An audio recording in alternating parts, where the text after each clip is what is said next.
One more time. You said, you picked up the Islamic post after you had disclosed, what had happened, and, you were told that this is shirk. This has to be shirk. So then you were looking at the Islamic Post, which is the Jamaat newspaper, and then you saw his picture. And what did you supplicate for again? Well, I said, oh,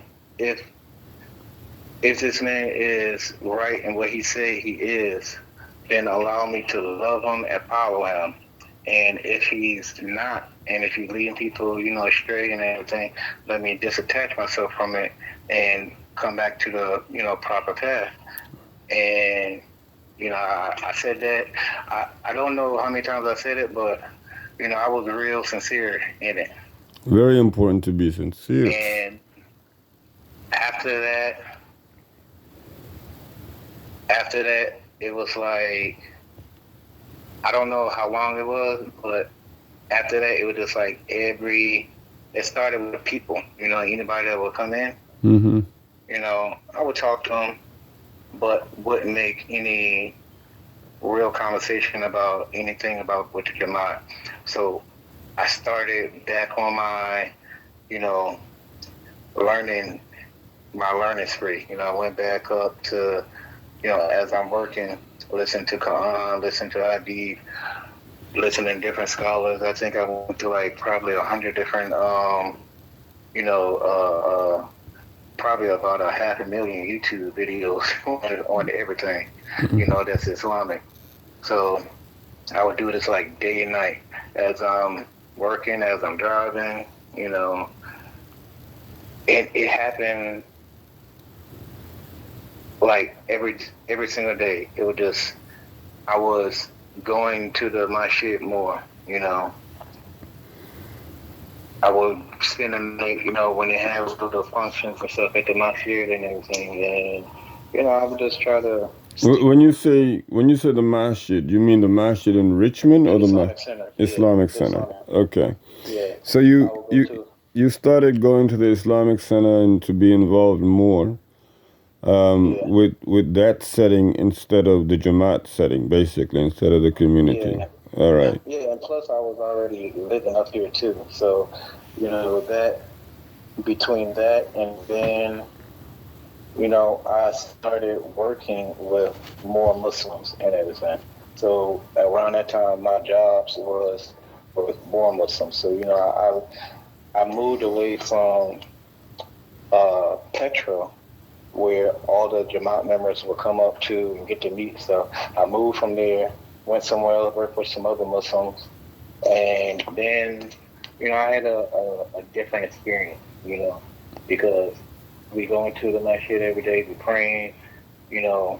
Then I went with another Muslim brother, and whenever we would go and do a job, we always stop, pray, stop, go to different, masjids around Virginia, South Carolina, DC, and stuff.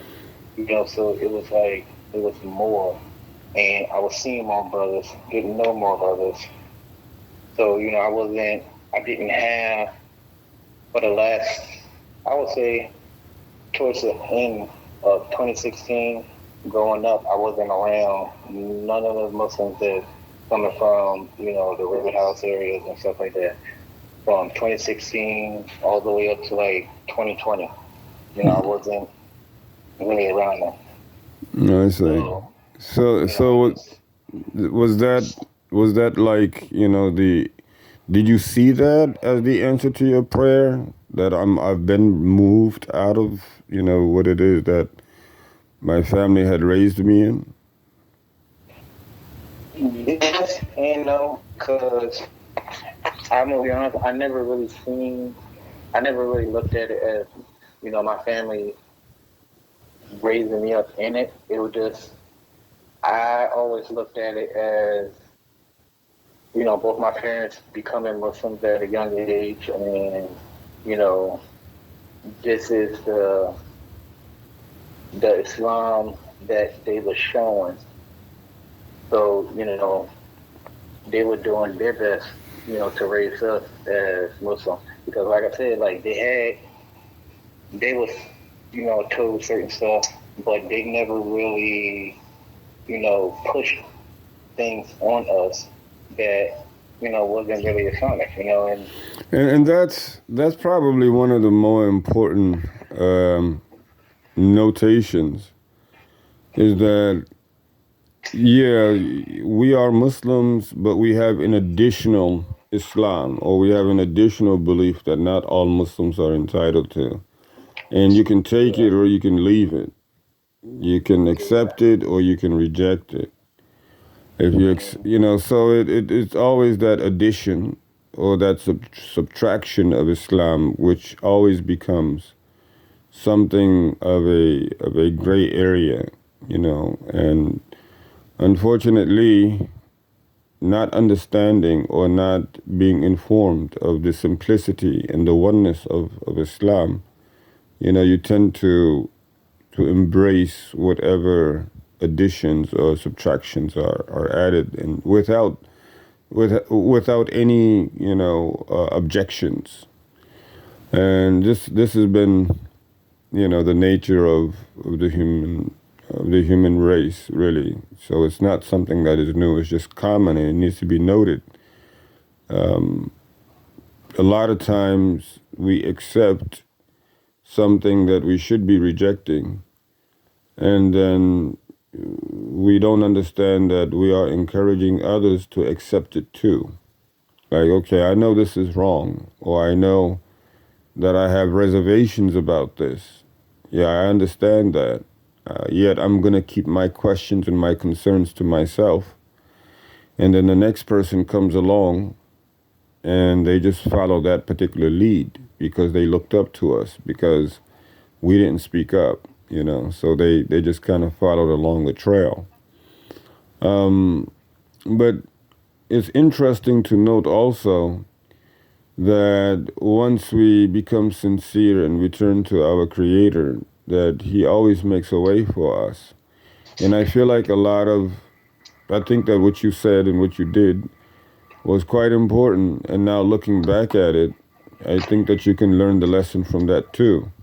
And a lot of people also, should have it in their inclinations to turn to Allah subhanahu wa ta'ala, the Creator, solely, and ask Him, to guide us to the truth, to guide them to the truth, in the entire truth and nothing save the truth.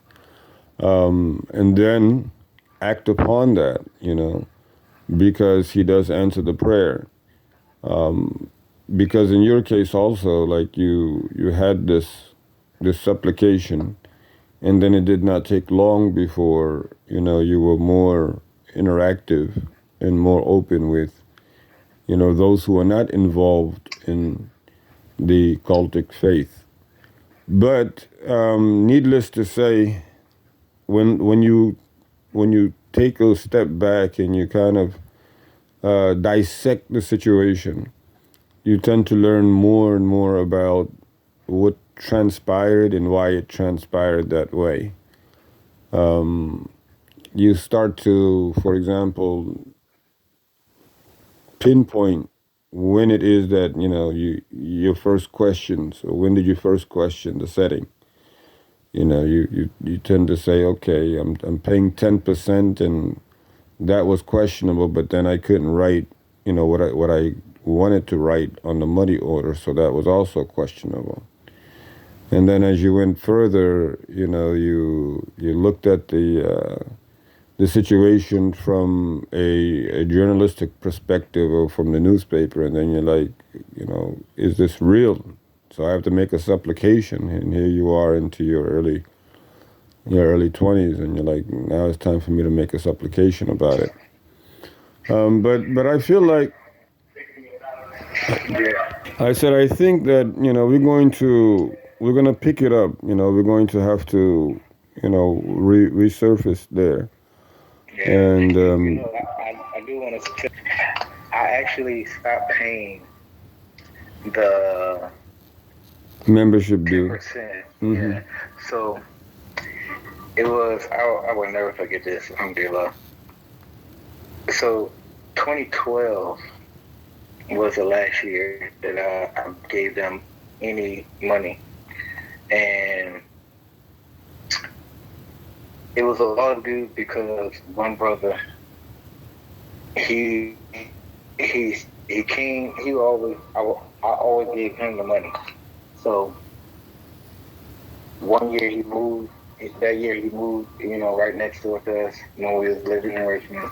And like I said, it was always, 10%, 10%. So this was at the time when it was said that Umbor would be taking over. Okay. And it was said by this brother, he got upset. He was like, I don't know why everyone keep doing it. Why y'all keep doing this? Stop writing 10% on it. It's no longer 10%. It's membership due. Why you keep doing it? I can't take this. You're gonna have to find another way how to give it to me. And I was like, I said, what are you talking about?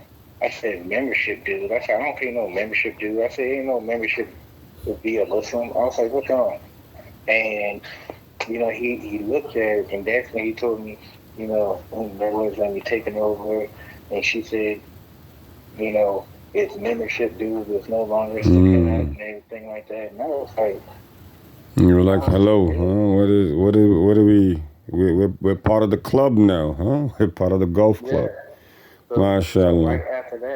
right after that, that was the last time. I was like, yeah, And be like, I'm not I'm giving not no doing money this till anymore. November. Whether it's 10% of membership, I'm only supposed to pay 2.5 of my zakah anyway. Yeah, So and inshallah, I'm glad we had this pickup, and we're gonna try and pick it up from there next time, inshallah. inshallah.